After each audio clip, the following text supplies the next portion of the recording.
More than 3,000 miles from New York City, across the Atlantic Ocean and off the northwestern coast of continental Europe lies the United Kingdom, which includes England, Wales, Northern Ireland, and Scotland, a land known for its heather, highlands, and haggis. Welcome to Edinburgh, Scotland, a city built on the remains of an ancient volcano and steeped in history. Perhaps one of Edinburgh's most famous and impressive historical landmarks, perched high atop the city, is the castle, which dates back to the 12th century, almost 1,000 years ago. Edinburgh's Old Town, as it's known, grew up on a narrow hill around the castle where some of its medieval houses reached as high as 15 stories, the earliest skyscrapers. The new town, a network of wide streets, grand public buildings, elegant houses, and leafy gardens, was built in the late 18th century. Scotland's second largest city and capital is home to more than 500,000 Edinburghers, as the citizens of this beautiful city are known. And you may be surprised to know that many of the world's great thinkers, artists, and writers have called Edinburgh home. People like Sir Arthur Conan Doyle, Robert Louis Stevenson, J.M. Barrie, and of course, J.K. Rowling, who wrote much of the first book of one of the most widely read children's book series of all time in a coffee shop right here in Edinburgh.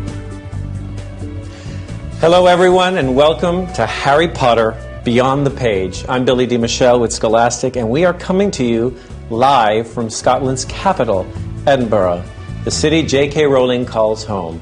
This is a big day for Harry Potter readers and for those about to begin their magical adventure because, for the first time ever, J.K. Rowling is live in classrooms virtually around the world. Joe, thank you for inviting us to meet you here in your hometown to talk about the fantastic world of Harry Potter. I know you wrote a great deal of it right here in Edinburgh. Yep. How much did this beautiful city and its rich history influence your writing? It had some influence.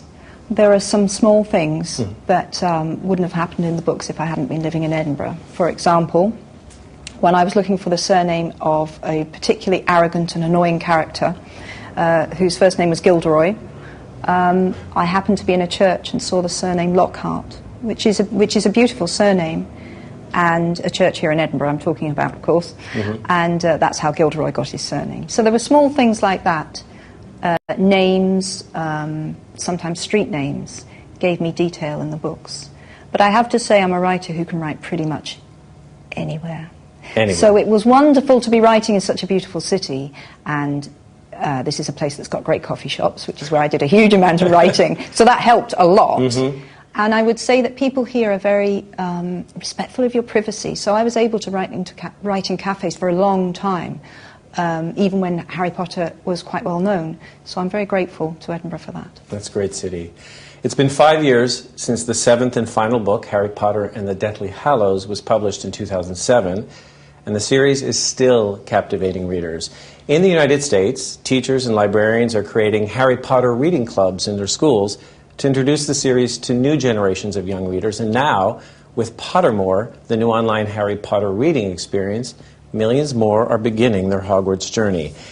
Joe, when we announced that we were doing this live event with you, the response from teachers and librarians and students and fans was obviously overwhelmingly positive. Yeah, and the questions began pouring in. I can't tell you how many, of course, and I'm going to be sharing just a few of them from students throughout the webcast. Perfect.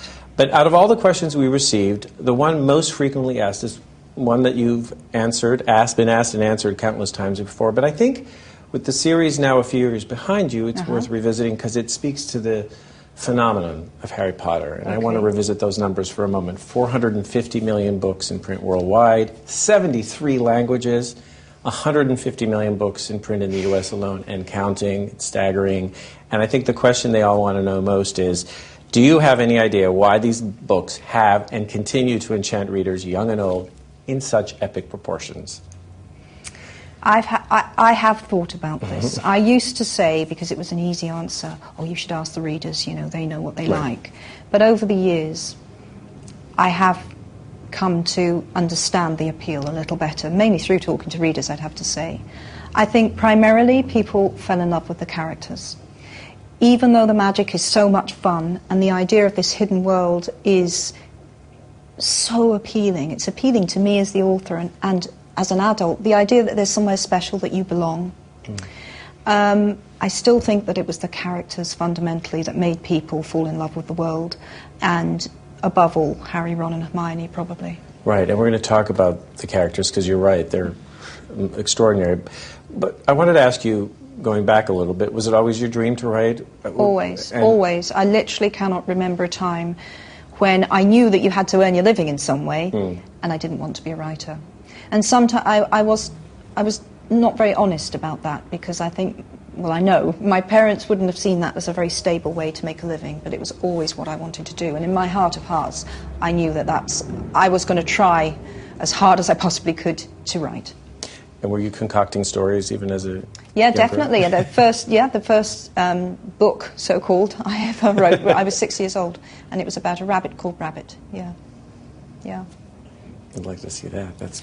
Yeah, it's not very good. Okay. But in retrospect, what's impressive about it to me is that I finished it.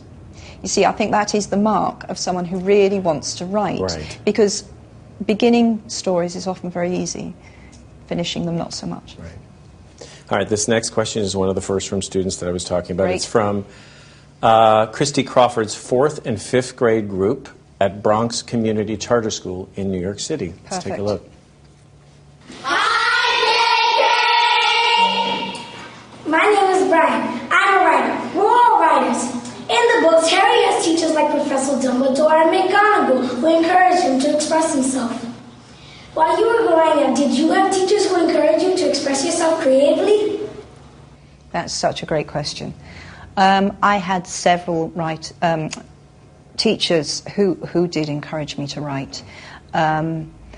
I can remember I had a couple of primary school teachers who, in reading out my work to the class, made me feel very, very special. They really did, and that sticks out in my memory. The pride I felt at my work being read out to other students was a very big deal to me. I had a teacher when I was a little older called Lucy Shepherd, and her name springs very readily to my lips because I've just met her. I just did an event and she came along to it, and she was teaching me when I was in my teens, and she was a fantastic English teacher. And like Dumbledore and McGonagall in the books, she taught me things in addition to what she was teaching me about literature, things about life. You know, she was just a very good example of a woman who was very smart and someone who would stick up for herself and her principles, and that was a great role model. And that kind of validation too at a young age. Oh, really completely. I mean, you never forget the teachers who said to you, you can do this. Right. Do you remember the first sentence you wrote in the series, and the last, and how much time between? Well, I know that it was 17 years between the two. 17. And I know that I finished writing Deathly Hallows in 2007. I finished editing it, I should say. So I couldn't tell you what was the very last word I wrote, because when you're editing, you're darting around a lot. The first sentence I wrote, I do still have, if we're setting aside the preliminary notes that I made, and it was so different to the first sentence that appeared in the printed books. And it was, I can't quote it exactly, but it was to do with a place called Dark's Hollow. And Dark's Hollow became Godric's Hollow. So in the very first ever version of Chapter 1 of the Harry Potter and the Philosopher's Stone, you saw what happened in Godric's Hollow. Whereas in the finished series, you don't get to see exactly what happened in Godric's Hollow till much later. Right. Yeah. Okay, maybe one of your favorite moments along the way in these 17 years? There are so many within the books. If we're talking about what happens in the stories, I know that I'm about to read one of my very favourite pieces to you from the first book. But there are many.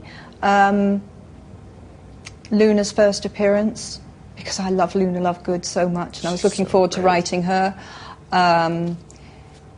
The graveyard scene in... I have to be very careful for people who haven't finished the series, but the graveyard scene in Goblet of Fire.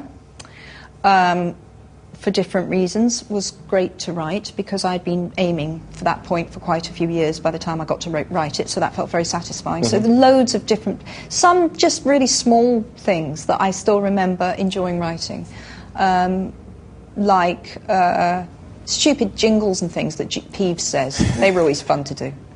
And how about a personal favorite moment, like in those 17 years? For me personally, Yeah. as the writer, Yeah.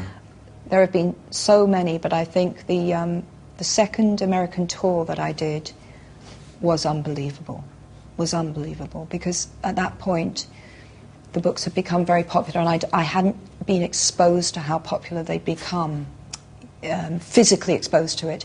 And I can remember travelling in a car towards my first signing, and there were blocks and blocks of people queuing. And I said to Chris Moran, who was working from Scholastic and who has become a friend, and we were sitting in the car, I said, "Chris, is there a sale on?" And she just looked at me, "Are you mad? This is for you." And that was, I will never forget that moment. That was the first time I really understood what has happened. Right. It was a great moment. It was extraordinary, Yeah. and also terrifying.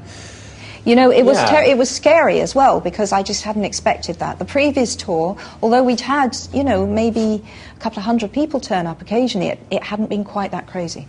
Yeah.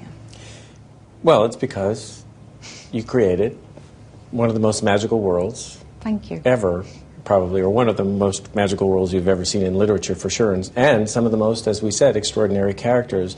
So, Yeah. I know you said, for all of these readers watching who are about to start their journey, and for those who've been on it even multiple times, would you take us back into that world? I would love to. I And would you're going really to love read to. from Sorcerer's Stone, right? Yeah, I'm going to Okay. read from Sorcerer's Stone, and I'm going to read. Now, I absolutely loved writing this passage, and in fact, I started writing this sitting under a tree in a park, which is appropriate, and you will understand why it's appropriate when I've read a little more. Okay. The last shop was narrow and shabby. Peeling gold letters over the door read, "Ollivanders, makers of fine wands since 382 BC. A single wand lay on a faded purple cushion in the dusty window. A tinkling bell rang somewhere in the depths of the shop as they stepped inside. It was a tiny place except for a single spindly chair that Hagrid sat on to wait. Harry felt strangely as though he had entered a very strict library. He swallowed a lot of new questions that had just occurred to him and looked instead at the thousands of narrow boxes piled neatly right up to the ceiling. For some reason, the back of his neck prickled. The very dust and silence in here seemed to tingle with some secret magic. "Good afternoon," said a soft voice. Harry jumped. Hagrid must have jumped too, because there was a loud crunching noise, and he got quickly off the spindly chair. An old man was standing before them, his wide, pale eyes shining like moons through the gloom of the shop. "Hello," said Harry awkwardly. "Ah, yes," said the man. Yes, I thought I'd be seeing you soon. Harry Potter." It wasn't a question. "You have your mother's eyes. It seems only yesterday she was in here herself, buying her first wand, 10¼ inches long, swishy, made of willow. Nice wand for charm work." Mr. Ollivander moved closer to Harry. Harry wished he would blink. Those silvery eyes were a bit creepy. "Your father, on the other hand, favoured a mahogany wand, 11 inches, pliable, a little more power, and excellent for transfiguration. Well, I say your father favoured it. It's really the wand that chooses the wizard, of course." Mr. Ollivander had come so close that he and Harry were almost nose to nose. Harry could see himself reflected in those misty eyes. And that's where Mr. Ollivander touched the lightning scar on Harry's forehead with a long white finger. "I'm sorry to say I sold the wand that did it," he said softly. 13½ inches. You. Powerful wand, very powerful, and in the wrong hands. Well, if I'd known what that wand was going out into the world to do. He shook his head and then, to Harry's relief, spotted Hagrid. "Rubeus Hagrid, how nice to see you again. Oak, 16 inches, rather bendy, wasn't it?" "It was, sir, yes," said Hagrid. "Good wand, that one. But I suppose they snapped it in half when you got expelled, said Mr. Ollivander, suddenly stern.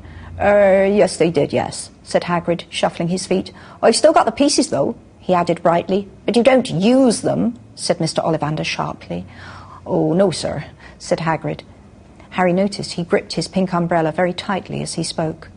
Said Mr. Ollivander, giving Hagrid a piercing look. Well now, Mr. Potter, let me see. He pulled a long tape measure with silver markings out of his pocket. Which is your wand hand? Well, I'm right-handed, said Harry. Hold out your arm, that's it. He measured Harry from shoulder to finger, then wrist to elbow, shoulder to floor, knee to armpit, and round his head. As he measured, he said, Every Ollivander wand has a core of a powerful magical substance, Mr. Potter. We use unicorn hairs, phoenix tail feathers, and the heartstrings of dragons. No two Ollivander wands are the same, just as no two unicorns, dragons, or phoenixes are quite the same. And, of course, you will never get such good results with another wizard's wand. Harry suddenly realized that the tape measure, which was measuring between his nostrils, was doing this on its own. Mr. Ollivander was flitting around the shelves, taking down boxes. That will do, he said, and the tape measure crumpled into a heap on the floor. Right then, Mr. Potter. Try this one. Beechwood and dragon heartstring, 9 inches, nice and flexible. Just take it and give it a wave. Harry took the wand and, feeling foolish, waved it around a bit, but Mr. Ollivander snatched it out of his hand almost at once. Maple and phoenix feather, 7 inches, quite whippy. Try? Harry tried, but he had hardly raised the wand when it too was snatched back by Mr. Ollivander. No, here, ebony and unicorn hair, 8.5 inches, springy. Go on, try it out. Harry tried, and tried. He had no idea what Mr. Ollivander was waiting for. The pile of tried wands was moving higher and higher on the spindly chair, but the more wands Mr. Ollivander pulled from the shelves, the happier he seemed to become. Tricky customer, eh? Not to worry, we'll find the perfect match here somewhere. I wonder now... Yes, why not? Unusual combination. Holly and phoenix feather, 11 inches, nice and supple. Harry took the wand. He felt a sudden warmth in his fingers. He raised the wand above his head, brought it swishing down through the dusty air, and a stream of red and gold sparks shot from the end like a firework, throwing dancing spots of light onto the walls. Hagrid whooped and clapped, and Mr. Ollivander cried, "Oh, bravo! Yes, indeed, oh, very good! Well! How curious! How very curious!" He put Harry's wand back into its box and wrapped it in brown paper, still muttering, "Curious. Curious." "Sorry," said Harry, "but what's curious?" Mr. Ollivander fixed Harry with his pale stare. "I remember every wand I've ever sold, Mr. Potter. Every single wand.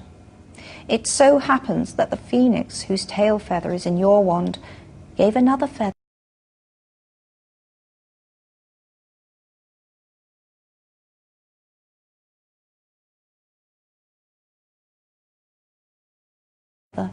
just one other. It is very curious. Yes, 13.5 inches, you. Curious indeed how these things happen. The wand chooses the wizard, remember. I think we must expect great things from you, Mr. Potter. After all, he who must not be named did great things. Terrible, yes, but great." Harry shivered. He wasn't sure he liked Mr. Ollivander too much. He paid 7 gold galleons for his wand, and Mr. Ollivander bowed them from his shop. The late afternoon sun hung low in the sky as Harry and Hagrid made their way back down Diagon Alley, back through the wall, back through the leaky cauldron, now empty. Harry didn't speak at all as they walked down the road. He didn't even notice how much people were gawking at them on the underground, laden as they were with all their funny-shaped packages, with the snowy owl asleep in its cage on Harry's lap. Up another escalator, out into Paddington Station, Harry only realised where they were when Hagrid tapped him on the shoulder. "Got time for a bite to eat before your train leaves," he said. He bought Harry a hamburger, and they sat down on plastic seats to eat them. Harry kept looking around. Everything looked so strange somehow. "You all right, Harry? You're very quiet," said Hagrid. Harry wasn't sure he could explain. He'd just had the best birthday of his life, and yet he chewed his hamburger trying to find the words. "Everyone thinks I'm special," he said at last. "All those people in the leaky cauldron, Professor Quirrell, Mr. Ollivander. But I don't know anything about magic at all. How can they expect great things? I'm famous, and I can't even remember what I'm famous for. I don't know what happened when the night my parents died." Hagrid leaned across the table. Behind the wild beard and eyebrows, he wore a very kind smile. "Don't you worry, Harry. You'll learn fast enough. Everyone starts at the beginning at Hogwarts. You'll be just fine. Just be yourself. I know it's hard. You've been singled out, and that's always hard. But you'll have a great time at Hogwarts. I did. Still do, as a matter of fact." Hagrid helped Harry onto the train that would take him back to the Dursleys, then handed him an envelope. "Your ticket for Hogwarts," he said. "1st of September, King's Cross. It's all on your ticket. Any problems with the Dursleys, send me a letter with your owl. She'll know where to find me. See you soon, Harry." The train pulled out of the station. Harry wanted to watch Hagrid until he was out of sight. He rose in his seat and pressed his nose against the window, but he blinked, and Hagrid had gone. That was awesome. I love that bit. I love really that. love that bit. Those first moments in Diagon Alley are classic. I mean, those are like, you begin to really get into this world and see. Exactly. Yeah, it's so cool. Well, let's talk about Harry. Right. And his great friendship with his schoolmates, Yep. Ron and Hermione. We have a question from Alice, who's in year 7 at Tolworth Girls' School here in London, Surbiton. Oh, wonderful. Yep. Okay. How did you first imagine Harry, Ron and Hermione's relationship, and how did it change as you got deeper into the books? Well, that's an excellent question because it goes to the heart of writing a long series. Yeah. Some writers say character is plot, and to a large extent I think they're right. So I gave Harry two friends, two very, very different friends. Ron is all about the fun. Right. But Ron is a very loyal person.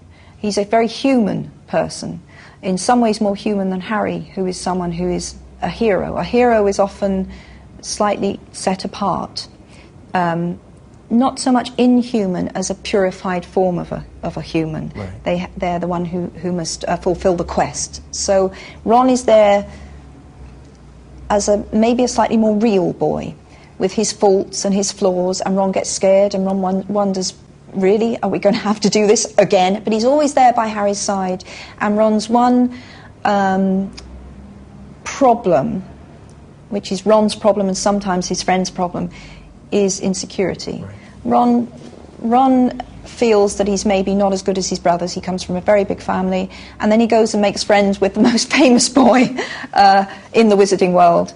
And so Ron's got some issues of his own to work through, and in doing so, Ron goes on his own emotional journey. So that's Ron's character, and that's Ron's plot, as it were. And I did know all those things about Ron from the start. I did know that was going to be the issue within that friendship. Then with Hermione gives Harry... So Harry is a boy who needs some fun, and he gets that from Ron. Harry is also a boy who, even though he's been marked out for this strange destiny, he's someone who doesn't know a lot. And that's where Hermione comes in. Now, Hermione is all about knowing stuff. Right. So I give him these two friends who bring to Harry things he needs. Hermione is very clever. She not only knows a lot of stuff, she knows where to find out a lot of stuff. So, but she too goes through a journey through the books. So Hermione learns to loosen up quite a lot, largely through the influence of Ron. Hermione learns that there is more to life than book learning, a lesson that really she learns quite early on, and then she grows a lot as a person.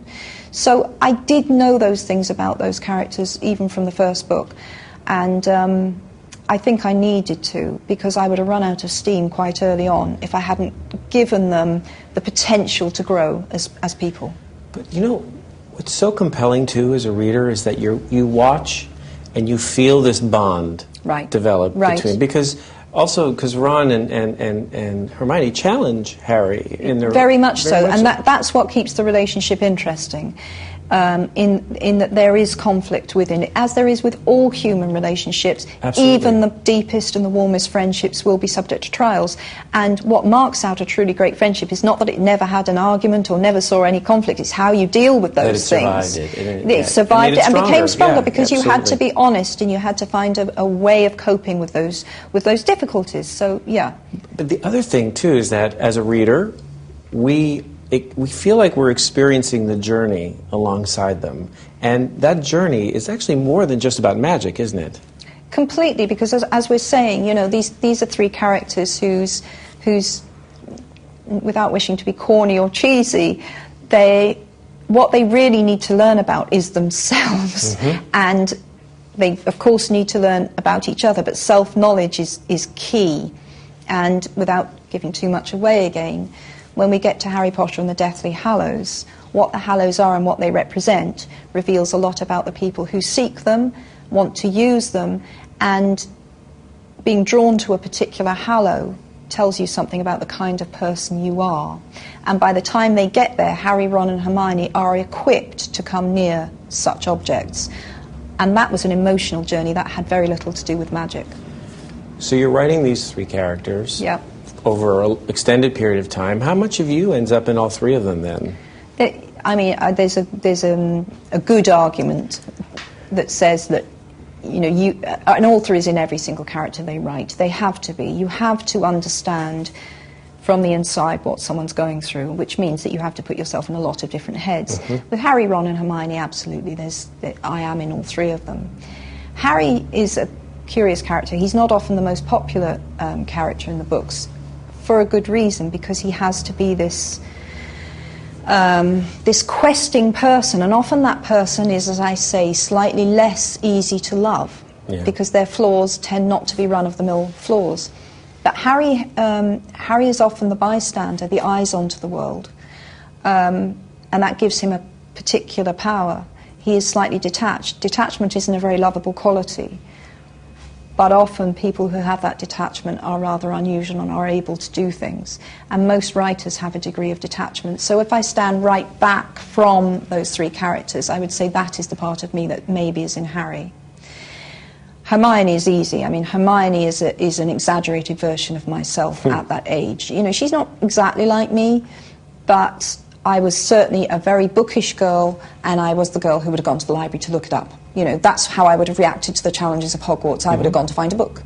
And Ron, there's a lot of me in Ron, and a lot of Ron's most base humour is stuff that would make me laugh. I'm not saying that's the only stuff that makes me laugh, but I love Ron's humour, and obviously that comes from me. I'm making up the jokes, so there you are. But, you know, as readers, we identify with all of them, and largely because in some way they're dealing with the same things that we're struggling with, right? Absolutely. One of my favourite ever comments from a very early reader, and I mean really early, like back in 1997, 98, was a small boy. He was about 10 years old, and he looked at me and he said, "I really like this book." And I said, "Well, thank you so much." He said, "Harry often doesn't know what's going on, and nor do I."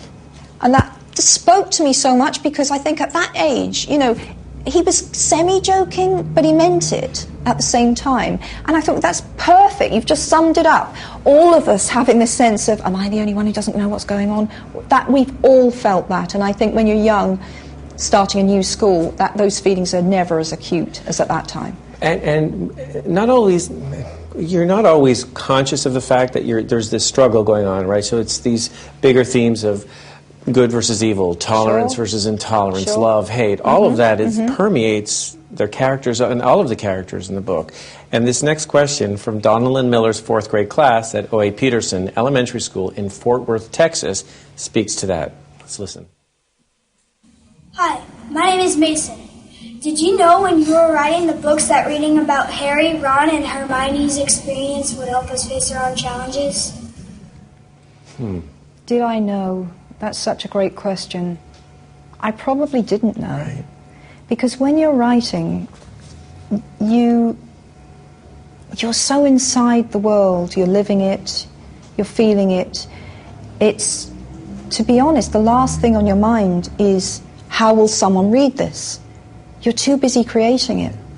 It was only later that I thought, wow, You know, when I started to get letters, particularly about bullying, things like bullying, I've had so many letters from boys saying there's a Draco Malfoy in my class, or girls saying I know some Pansy Parkinsons, and that meant the world to me in the sense that I hope that people dealing with those issues would think, well, you know, I'm not alone. Some people just are mean, and it's nothing to do with me, and I've got to find a way to navigate around those people, because... Yeah, so that was a great thing to hear. It was a wonderful thing to hear, and that is a wonderful question to It's a great question. Yeah. All right, so here in the UK, it's been 15 years since the first book, Harry Potter and the Philosopher's Stone, was published in the US. We're going to be celebrating that anniversary for Harry Potter and the Sorcerer's Stone next September. Right. And a lot has changed in 15 years. Definitely. Technology's gotten us further into the digital age. How we receive our information, certainly online, is very different. We spend a great deal more time online. Sure. And today we're talking about books and reading live on the internet, and how we read has changed dramatically. Yeah. And so you're taking this magnificent series and extending it beyond the page into this rich digital world called Pottermore. Yeah. And Katya, in Cecile Robertson's 6th grade class in Eglinton Junior Public School in Toronto, Canada, wants to know this. Fantastic. Hi, J.K. Rowling! Hi, I just wanted to ask you a question. How did you come up with Pottermore.com? How did I come up with Pottermore? Okay. It was, I mean, the initial idea was, it's time, because a lot of fans were saying, when are we going to get ebooks? Right. When are we going to be able to read in a different form? And it felt like it was the right time to do it. You know, I had time to concentrate on doing it right. So that's really where the idea for Pottermore came. But then I wanted it to be more than that, inevitably, because, as you say, the internet has amazing possibilities that no one dreamt of in '97 when the first Harry Potter book was published. So I saw it as a way to create an environment where you could see extra tidbits. You know, we could go inside illustrations a little bit. I mean, it's making a book in that world. It's just putting a book in that world, and you can do some wonderful things there. It's still a reading experience, you know, you still need to be able to read the books, but I was excited about the fact that we could put a really good reading experience online. And I think it's very important to say that you can get a whole load of extra stuff on Pottermore completely for free. So this isn't just about selling books to anyone, though you can buy the ebooks there if you want to. But the really exciting thing for me was I had a way, and this you can get completely for free if you go on there, I had a way of putting extra material that I'd collected over the years, or that I still wanted to find out about myself. So some little bits and pieces I've invented since. And I could put it online, and it was a way of making sure that any fan could access it. They could, you know, they could just play with it a little bit more. And it's the kind of thing I would love, if I loved a series of books, to be able to go out and to be able to go and find more about a character, a little bit of extra backstory.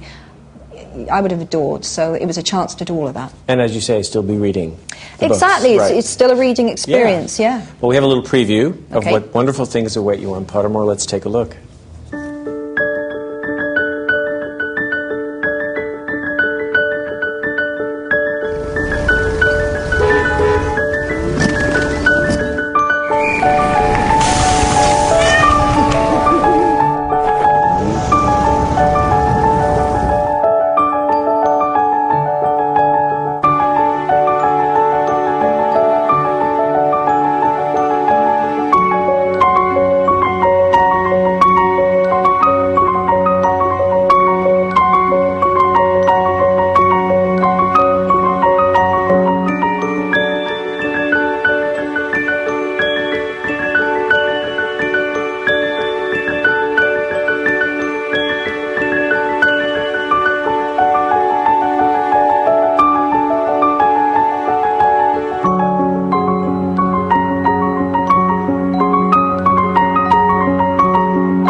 That is so cool. I love it. And there's so much excitement about Pottermore. It's been, We had an amazing team working on it. We really did, and I've been so involved. And in fact, you saw a hint of what's really fun on there. So you get your wand and you get sorted in the house, and I think that's been very popular with users. So you can explore. And I devised all of that. I had so much fun with that. All right, and I think there's 30,000 and something wand combinations you can get. So you really get a really personalised wand. Okay, then we all want to know what excites you most then, because there's been so much excitement. But what excites you most? To be honest, on this occasion, it has been getting feedback from people. Yeah. I've had so many people say to me how much fun it is, and yeah, I suppose devising the definitive questions for the different houses was a lot of fun, because there have been so many pale imitations online. It was time for me to do it. Yeah. All right, so everyone has their favorite moments. I know I do already. Stacy Burt's 6th grade class from the Discovery School in Murfreesboro, Tennessee, is very interested in knowing yours. Let's take a look. Greetings to one of our favorite authors, J.K. Rowling, from Discovery School in Murfreesboro, Tennessee. We're here from Miss Bart's 6th grade class, and we've been wondering,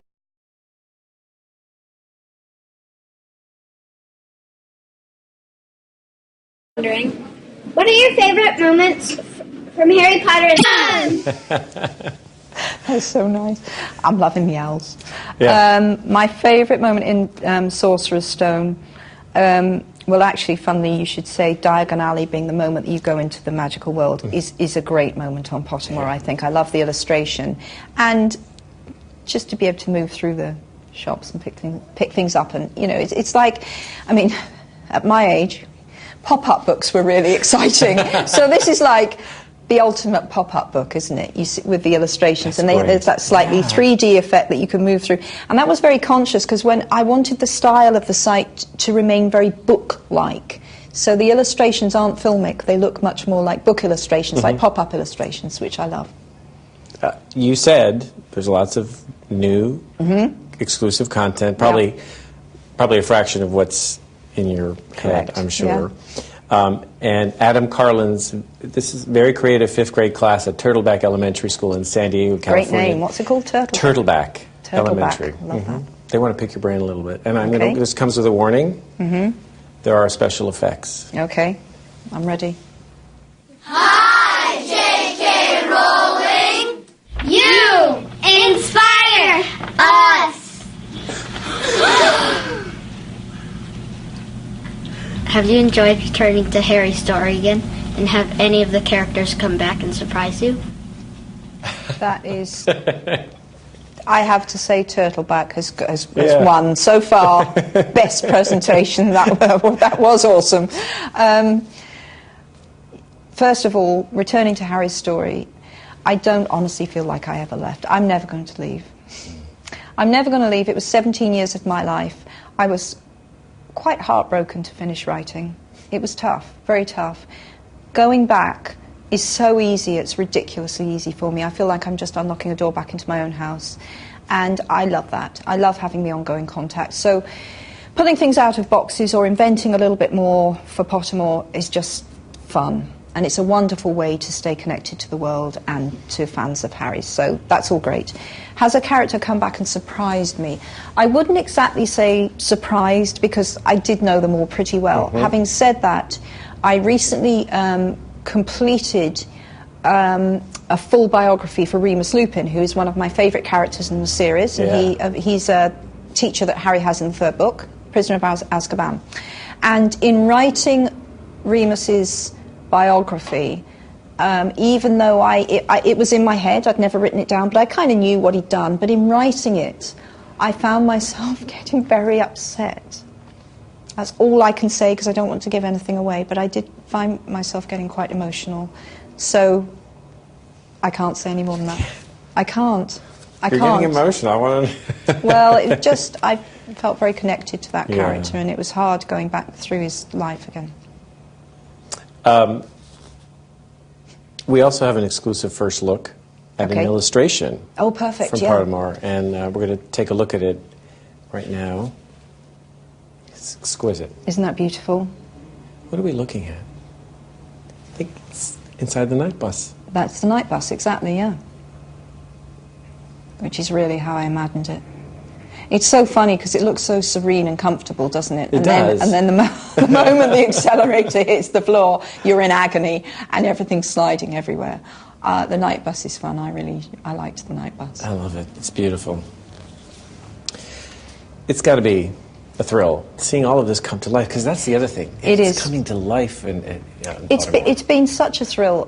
Partly, it's taken a long time. You know, I say we because it's a big team of creators who've worked on this project, and it's been a few years, and people kept saying, when are you going to do ebooks? When are you going to do ebooks? And I couldn't say, because we were working on what we hoped would be a really great reading experience online. And finally see it come to life has been wonderful. I'm logged on as a normal, as a you know, a participant. I wanted to have the experience just like everyone else, so I'm on there. Yeah. So we polled Pottermore fans, fantastic. Many of them. Great. We asked them what question they most wanted you to answer. Okay. And close to 40,000 people voted. Wow. And the question they selected with 40% of the vote, which is, which Pottermore house are you in? Well, that's a great question, because as I say, I know how it works. So I logged on, and I'm now on Pottermore as a regular user, and that's how I go check what's going on, although I'm not going to give my name, and my username. And so I went through the sorting, and I am you know me, Billy, what do you think I am? You have to be Gryffindor. I am Gryffindor. Yeah. But I had a moment as I clicked the answer of the last question, and bear in mind, I wrote the questions, where I thought, hey, I'm not sure if I've answered to get Gryffindor. I answered them completely honestly. And I knew that I'd answered a couple for different houses, so I thought, I wonder how they're going to work this out. And yes, I am in Gryffindor. Well, that leads me to this very next interesting question from Dhruv. He is in Year 7 at Tiffin School in Kingston upon Thames. Let's listen to what Dhruv has to say. Okay. What would you say to people who are disappointed that they've been sorted into Hufflepuff on Pottermore? Well, yeah. That is actually my favourite question so far, because this is a very sore point for me. Okay. This may surprise people, but it is the truth. In many, many ways, Hufflepuff is my favourite house. Here's my reasoning, bear with me. Again, I don't want to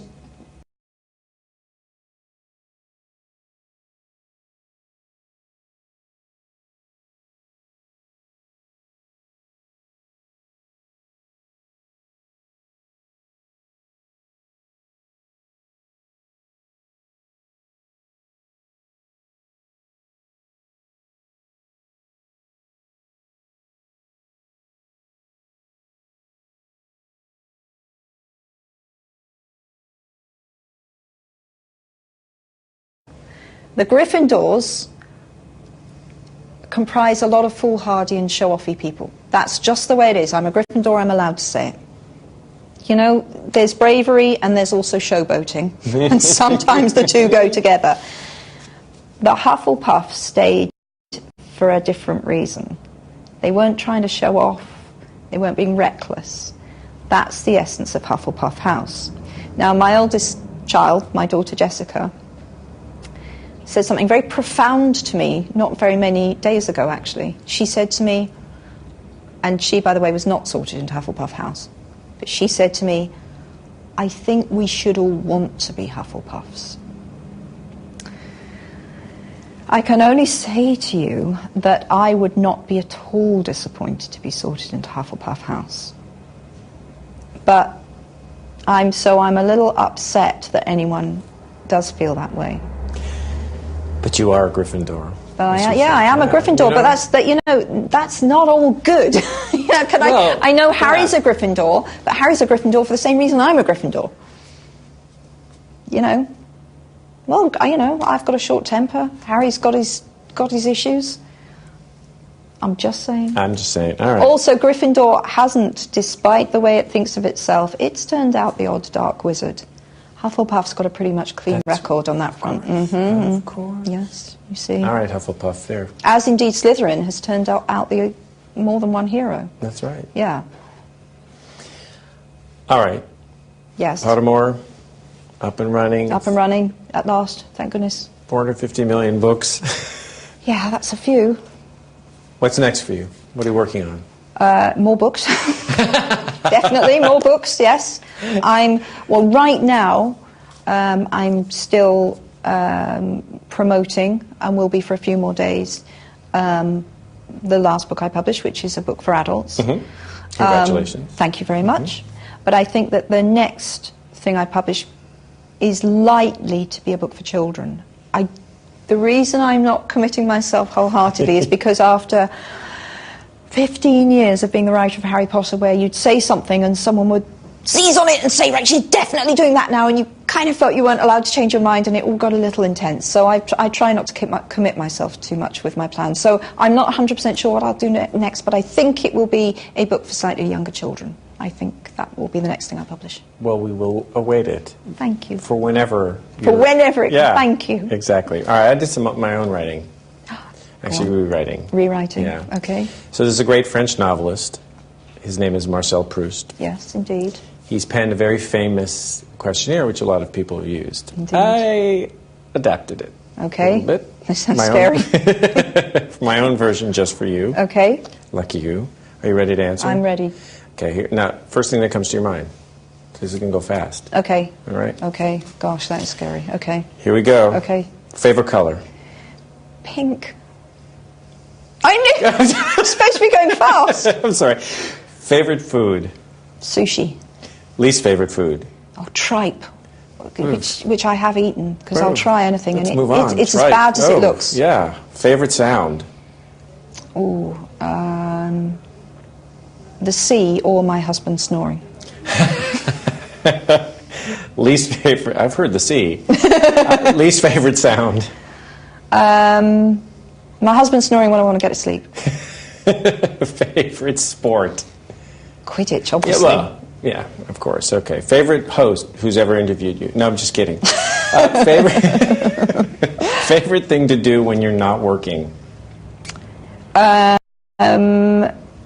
Take my kids out somewhere fun, or I'm quite a creative person. I like to draw. Listen to music. Not very exciting answers, are they? But yeah, that's the truth. Oh, and I love cooking. I love to cook, yeah. And baking? Yeah, I love to bake, yeah. Quality you most admire in a person?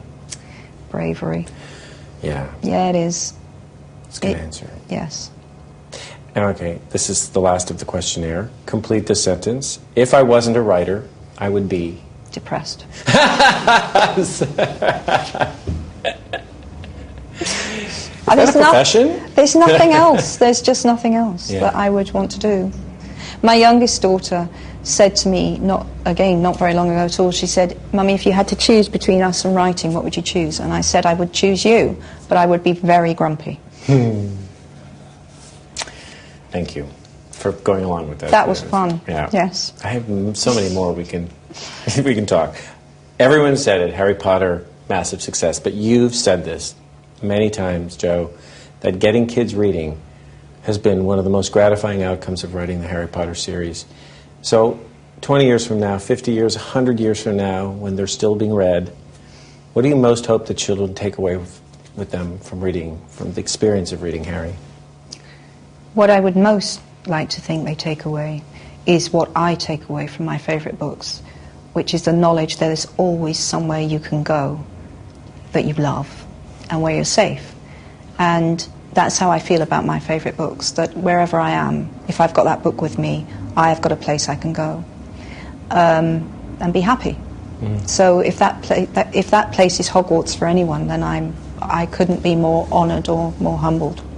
And it's made a lot of people happy. Thank you. It has. Thank you for spending time with us, for answering I've loved all of these questions. And amazing questions, really wonderful, wonderful questions. But thank you for this gift, because it's a gift. It's been a gift for generations of readers already and more to come, and it's been a pleasure for me to be with you here today. Thanks so much, Billy. Yeah. I've really loved it.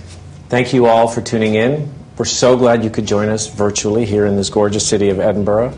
And remember, for all things Harry Potter, you can visit scholastic.com/hpread, where you can learn more about the new Harry Potter Reading Club, bloomsbury.com/Harry Potter, and of course, new online Harry Potter reading experience at pottermore.com.